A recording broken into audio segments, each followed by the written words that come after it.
আমরা একটি গাণিতিক সমস্যা দেখব। এখানে বলা আছে যে 3, 4, 6, 7, 8, 9, 10 সাংখ্যিক মানের উপাত্তসমূহের প্রচুরক নির্ণয় করো। আমরা প্রথমে লিখে ফেলি সংখ্যাগুলো।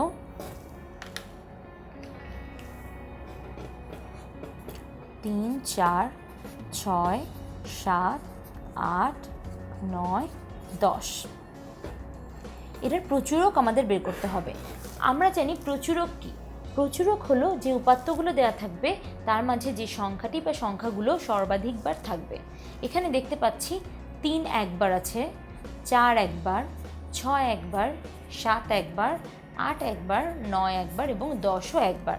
অর্থাৎ এখানে এমন কোনো সংখ্যা বিদ্যমান নেই যা বাকি সংখ্যাগুলোর চেয়ে বেশিবার আছে। অর্থাৎ এখান থেকে আমরা বলতে পারি যে এই যে দেয়া আছে, যে মানগুলো দেয়া আছে, এই উপাত্তসমূহের মাঝে কোনো প্রচুরক নেই। তাহলে এ ধরনের গাণিতিক সমস্যাগুলোর সময় আমাদেরকে খেয়াল রাখতে হবে যে আদৌ এখানে প্রচুরক আছে কি নেই।